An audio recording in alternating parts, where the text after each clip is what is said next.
Ouyaï, aïe aïe aïe, ouaï, ouah. Pendant jouer, on a joué. On a allé. M'a joué. Est-ce que tu vas jouer? On joué. Oui.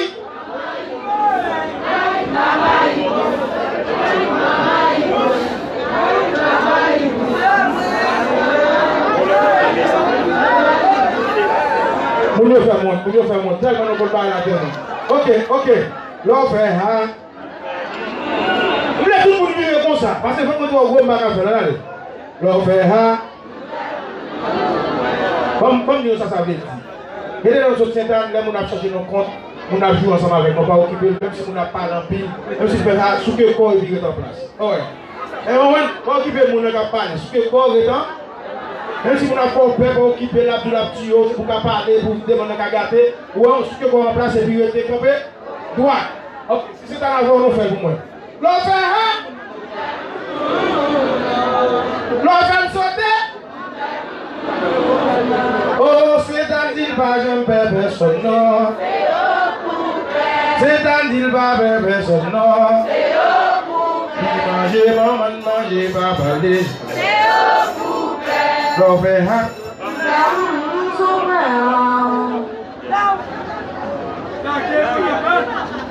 C'est pas vraiment, non, on a pas c'est pas du cap mettre dans l'air. On l'a avec moi. Mon gars veut mieux capteur moi, toi avec moi, mon capteur moi. Regardez ça que tout le monde est au GAN. Parce que ça fait mal en pile, parce qu'on est au GAN, mon Jacques Nel et mon Cap. Je joue au Cap dernièrement, je joue au Gros Monde. Je suis côté ma jouer parce que je suis pas vos droits, mais ça me les baille. Ça m'a pas dans vos droits, on fait nos compagnies aujourd'hui. Affaire à petit vaudouisant, c'est diable, monsieur mon sale. Bagay ça, faut fille. Faut fille. Je le baguette pile moi. Faut fille. Hein? Affaire pas les gens qui sont Saint-Anne-Malio, ça nous pense. Faut fille.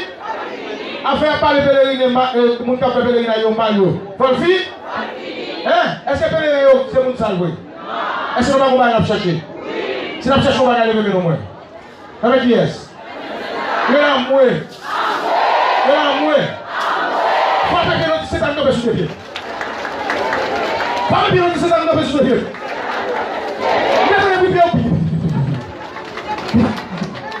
La charge, non là. Ni comme nous pas bon, non malheureusement. Ni comme nous pas bon et nous regardons comment va dire avec nous là. Est-ce que nous voulons jouer? Hein? Qui musique nous aime en pile. Hein? Hier soir, mon ami qui paraît tout le monde dit qu'on n'a pas de temps pour faire tout bon. Est-ce que c'est comme ça nous et tout? Hein? Oui. Vous avez 8. Qui ça? Oui. Donc, c'est tout oui. En pile, oui. Qui ça nous dit? Oui. Qui ça nous dit? Oui. Ok, vous n'avez pas pu lever maintenant, moi. Mon Léogan, descendez nous. Mon Léogan. Allez, mon Léogan. On s'en va, mon Léogan. Mon Port-au-Prince. Port-de-Paix. Agaï. C'est Marc. On se fait c'est Marc. Toi, c'est Marc. Tigua. Miagua. Kai. Jacques Mel. C'est à qui tout le monde? Sodo. Oh, merci. T'as causé. C'est Monique. C'est Augustin. Verrette, la chapelle. Yes. Moun Savoleo. Yes. Ok, moun qui va adhérer sans son message. Yes. Moun qui va adhérer sans son message. Yes. Moun qui va adhérer sans son message. Well. C'est que c'est pas faux pèlerin. Moun qui va pas adhérer sans son message. Levez-moi moi. Yes. Soulevez-nous. Regardez-moi. Ça c'est un enfer pour moi.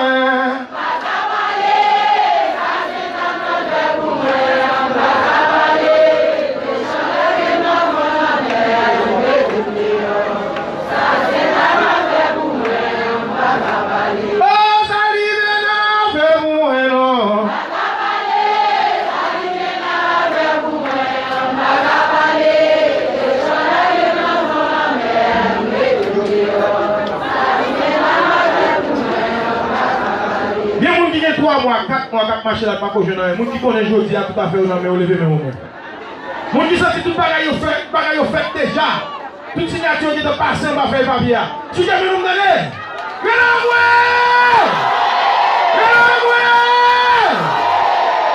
Ok. C'est que sinon, comme ça, nous croyons que pas de monde qui va le faire. Aïe, maman, qui est-ce qui va faire ça là? Hein? On fait là, on va faire le bois. Hein? Mon qui va faire le bois, levez nous moi. Mon qui va faire là, levez nous moi. C'est pas parce que c'est des belles filles. M'apprécie ça tout le monde. Mais si on va finir ranger, malgré ma part de blague pour chanter pour vous, il y a des gens qui vont finir ranger, non là. Ça va faire. Moi, mon cher, vous qui chantez, vous n'avez pas de tambour? Hein? Yes. Vous avez besoin de tambour? Yes. Vous avez besoin de tambour, c'est Yes. Mon qui besoin de loger de sous moi. Non, loger de sous moi. Mon qui besoin de cette année, loger de sous cette année. Ok, moi doublé. Il y a des gens là toujours. Il n'y a pas de problème. Les amis disent, ah non, micro, vous n'avez pas fait. Et puis, mettez-moi sur le tambour, moi, il faut qu'on ait bien son.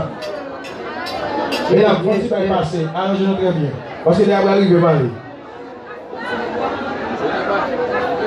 Après, bon Dieu,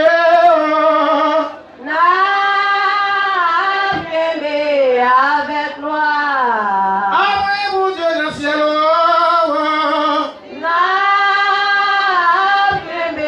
avec moi. yo viré, yo tourné, Yo pas mon noisette. yo viré, yo cherché, mo.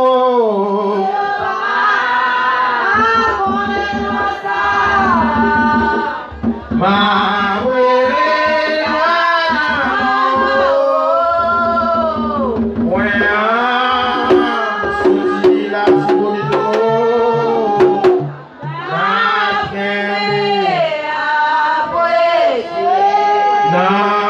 condition ça,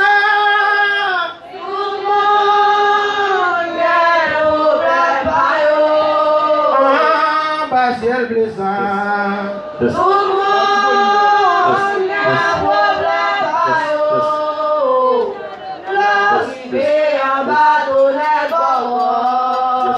Ou joint, tout le monde a parlé en gaillot.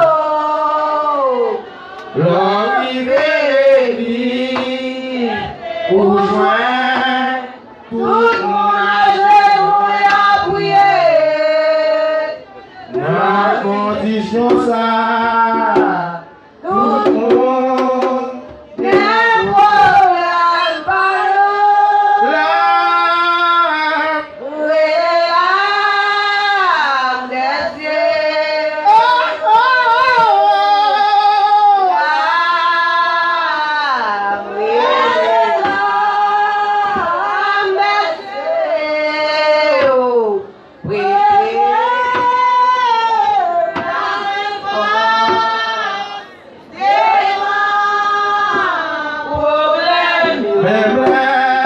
problème yo en vie.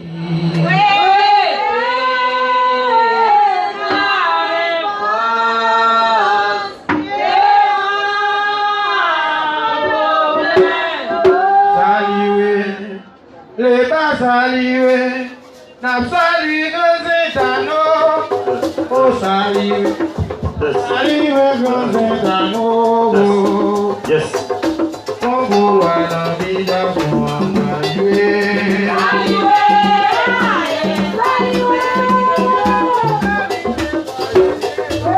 Saluer, saluer, saluer, oh saluer, saluer, maman le dao.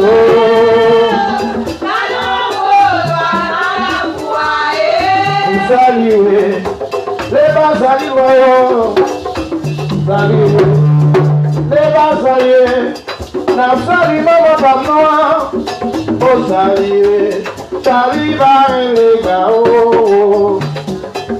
Congo à la vida se va a salir.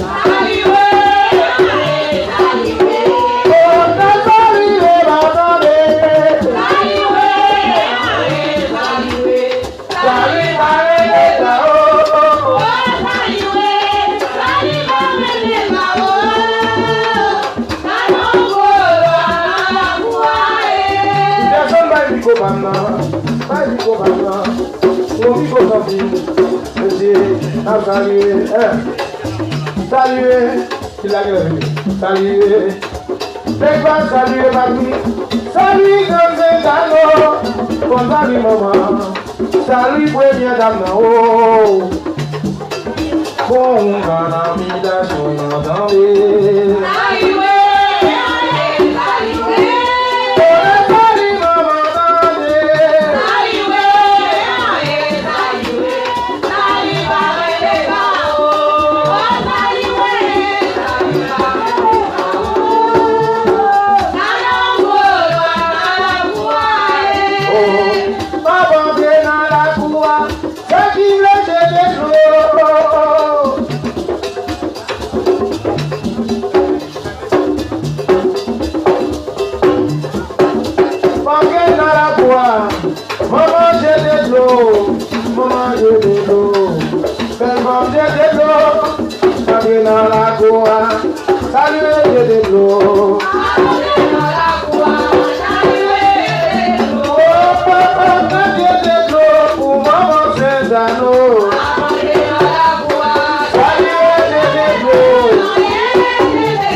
Maman chérie, j'ai de l'eau. Félix, j'ai de l'eau. On est dans la cour. Félix, moi, j'ai de l'eau pour nous. Oui. On est dans la cour. J'ai de l'eau. Papi, j'ai de l'eau pour maman attendez. Maman, j'ai de l'eau. Aïe, j'ai de l'eau.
Hey!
Colonie passé là.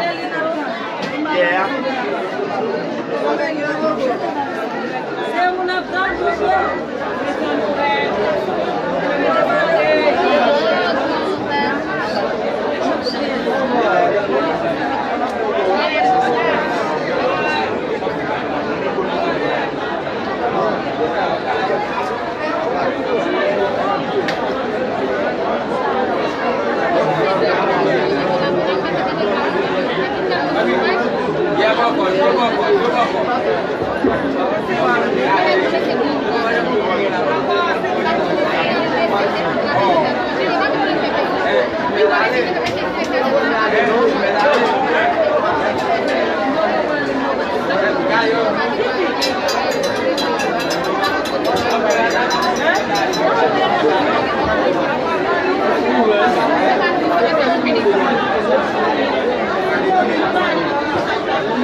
Hi, Jasmine.